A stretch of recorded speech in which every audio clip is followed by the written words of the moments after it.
ॐ नमो भगवते वासुदेवाय। अथ त्रयोविंशोऽध्यायः। मैत्रेय उवाच पितृभ्यां प्रस्थिते साध्वी पतिमिङ्गितकोविदा नित्यं पर्यचरत् प्रीत्या भवानीव भवं प्रभुं विश्रम्भेनात्मशौचेन गौरवेण धमेन च शुश्रूषया सौहृदेन वाचा मधुरया च भोः विसृज्य कामं दम्भं च द्वेषं लोभमगं मदम् अप्रमत्तोऽध्यथा नित्यं तेजीयांसम् अतोषयत् स वै देवऋषिवर्यस्तां मानवीं समनुव्रतां दैवाद्गरीयसपत्युर् आशासानां महर्षिषः कालेन भूयसा क्षामां कर्षितां व्रतचर्यया प्रेमगद्गतया वाचा पीडितः कृपया ब्रवीत्। कर्दम उवाच तुष्टोऽहमद्य तव मानविमानधायाः शुश्रूषया परमया परया च भक्त्या यो देहिनामयमतीव सुहृत्स्वदेहो नावेक्षितः समुचितः क्षपितुम् अथर्थे ये मे स्वधर्मनिरतस्य तपः समाधिविद्यात्मयोगविजिता भगवत्प्रसादाः तानेव ते मदनुसेवनयावरुन्दान् दृष्टिं प्रपश्य वितराम्यभयानशोकान् अन्ये पुनर्भगवतो ब्रुवुद्विजृम्भ विभ्रंशितार्थरचना किमुरुक्रमस्य सिद्धासि भुङ्क्ष्व विभवान् निजधर्मदोहान् दिव्यान् नरेधुरधिकान् नृपविक्रियाभिः एवं ब्रुवाणमबला किल योगमाया विद्या विचक्षणमवेक्ष्य गदाधिरासीत् सम्प्रश्रय प्रणय विह्वलया गिरेशत् व्रीडावलोकविलसत् हसिताननाः। देवहूतिरुवाच रातं वदद्विजवृषैदत् अमोघयोगमायादिभे त्वयि विभो तदवैमि भर्तः यस्तेऽभ्यधायि समयः सकृदङ्गसङ्गो भूयाद्गरीयसि गुणप्रसवः सतीनाम् तत्रेदि कृत्यमुपशिक्षयतोपदेशं येनैष मे कर्षितो अधिरिरंसयात्मा सिद्ध्येत ते कृतमनो भवदर्शिताया दीनस्तदीश भवनं सदृशं विचक्ष्व। मैत्रेय उवाच प्रियाया प्रियमन्विच्छन् कर्दमो योगमास्थितः विमानं कामगं शत्तः तर्ह्येवाविरचीकरत् सर्वकामदुःखं दिव्यं सर्वरत्नसमन्वितं सर्वरिद्धि उपचयोधर्गं मणिस्तम्भैरुपस्कृतं दिव्योपकरणोपेदं सर्वकालसुखावहम् पट्टिकाभिः पताकाभिर्विचित्राभिरलङ्कृतं श्रग्भिर्विचित्रमाल्याभिर्मञ्जुषिञ्चत् षडङ्घ्रिभिः दुकूलक्षौमकौशेयैर्नानावस्त्रैर्विराजितम् उपरि उपरि विन्यस्त निलयेषु पृथक् पृथक् क्षिप्तैः कशिपुभिः कान्तं पर्यङ्गव्यजनासनैः तत्र तत्र विनिक्षिप्त नानाशिल्पोपशोभितं महामरगदस्थल्या जुष्टं विद्रुमवेदिभिः द्वासु विद्रुमदेहल्या बादं वज्रकपाटवत् शिखरेषु इन्द्रनीलेषु हेमकुम्भैरधिश्रितं चक्षुष्मत्पद्मरागाग्रैर्वज्रभित्तिषु निर्मितैः जुष्टं विचित्रवैतानैर्महार्हैर्हेमतोरणैः हंसभारावतव्रातैः तत्र तत्र निकुचितं कृत्रिमान् मन्यमानैः स्वान् अधिरुह्य च विहारस्थानविश्राम संवेश प्राङ्गणाचिरैः यतोपजोषं रचितैर्विस्मापनम् इवात्मनः ईदृग्गृहं तत्पश्यन्तीं नातिप्रीतेन चेतसा सर्वभूतशयाभिज्ञः प्रोवोचत् कर्दमः स्वयम्। निमज्यास्मिन् ह्रदे भीरु विमानम् इदमारुह इदं शुक्लकृतं तीर्थम् आशिषां व्यापकं नृणाम् सा तद्भर्तुः समाधाय वचः कुवलये क्षणा सरजं बिप्रति वासो वेणीभूताञ्च मूर्धजान् अङ्गं च मलभङ्गेन सञ्चन्नं शपलस्तनम्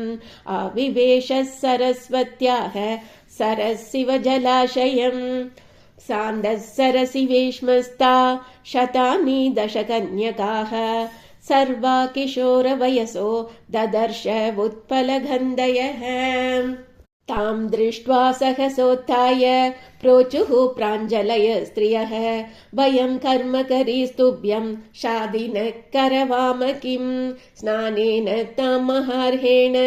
स्नापयित्वा मनस्विनीं दुकूले निर्मले नूत्ने ददुरस्यै च मानदाः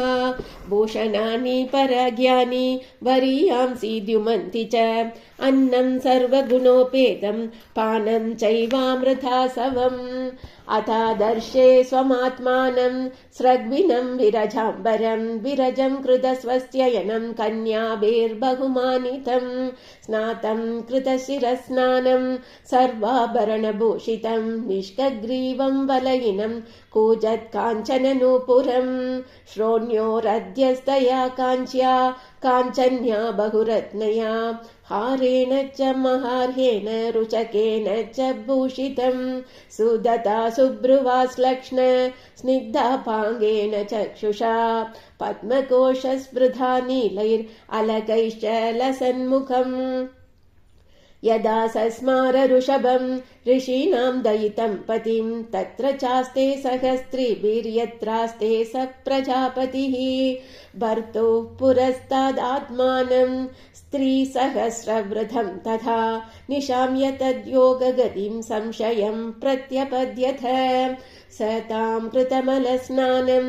विभ्राजन्तीम् अपूर्ववत् आत्मनो बिभ्रतीं रूपं संवीतरुचिरस्तनीं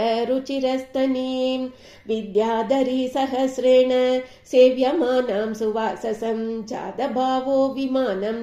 तदारोहयत् मित्रहन् विद्याधरी सहस्रेण सेव्यमानां सुवाससं जातभावो विमानं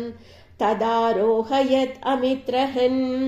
तस्मिन्नलुप्तमहिमा प्रिययानुरक्तो विद्याधरीभिरुपचीर्णवपुर्विमाने बभ्राज उत्कजकुमुद्गणवानपीच्यः ताराभिरावृतैवोडुपदिर्नभस्तः तेनाष्टलोकपविहारकुलाचलेन्द्र द्रोणीष्वनङ्गसखमारुतसौभगासु सिद्धैर्नुतोद्युधुनिपादशिवस्वनासूरे मे चिरं धनधवल् ललनावरूति वैश्रम्भगे सुरसने नन्दने पुष्पभद्रके मानसे चैत्ररत्ये च सरे मे रामया रतः ब्राजिष्णुना विमानेन कामगेन महीयसा वैमानिकान् अत्यशेद चरन् लोकान् यथानिलः किं दुरापादनं तेषां पुंसामुद्धाम चेतसां यैराश्रितस्तीर्थपदश्चरणो व्यसनाद्ययः प्रेषयित्वा भुवो गोलं पत्न्यावान् स्वसन्तया बह्वाचर्यं महायोगी स्वाश्रमाय न्यवर्तत विभज्य नवधात्मानं मानवीं सुरतोत्सुकां रामां निरमयन् रेमे वर्षभोगान् मुहूर्तवत् तस्मिन् विमान उत्कृष्टां शय्यां रतिकरीं श्रिता न चाबुध्यदत्तं कालं पद्यापीचेन सङ्गता एवं योगानुभावेन दम्पत्यो रममाणयोः शतं व्यतीयुः शरतः कामलालसयोर्मना तस्यामादत्तरेदस्तां भावयन् आत्मनात्मवित् नोथा विधाय रूपं स्वं सर्व सङ्कल्पवित् विभुः अतः सा सुषुवे सद्यो देवहूतिस्त्रियः प्रजाः सर्वास्ताश्चारु सर्वाङ्ग्यो लोहितोत्पलगन्धयः पतिं सा प्रव्रजष्यन्तम् तदा आलक्ष्यो सती सती स्मयमाना विक्लवेन हृदयेन विधूयता लिकन्दी अधोमुखी भूमिं पदानगमने श्रिया उवाच ललितां वाचं निरुद्याश्रुकलां शनैः देवहूतिरुवाच सर्वं तद्भगवान् मह्यम् उपोवाह प्रतिश्रुतम् अथापि मे प्रपन्नाय अभयं दातुमर्हसि ब्रह्मन् दुहितृभिस्तुभ्यं विमृग्यापतयः समाः कश्चित् स्यान्मे विशोकाय त्वयि प्रव्रजिते वनम् एतावधालं कालेन व्यतिक्रान्तेन मे प्रभो इन्द्रियार्थप्रसङ्गेन परित्यक्तः परात्मनः इन्द्रियातेषु सज्जन्त्या प्रसङ्गस्त्वयि मे कृतः अजानन्त्या परं भावं तथाप्यस्तु अभयाय मे सङ्गो यः सन्नृतेर्हेतुरसत्सु विहितो धिया स एव साधुषु कृतो निस्सङ्गत्वाय कल्पते नेह यत्कर्म धर्माय न विरागाय कल्पते न तीर्थपदसेवायै जीवन्न विमृतो हि सः साहं भगवतो नूनं वञ्जिता मायया दृढम् यत्त्वां विमुक्तिदं प्राप्य न मुमुक्षेय बन्धनात् श्रीहरये नमः श्रीहरये नमः श्रीहरये नमः।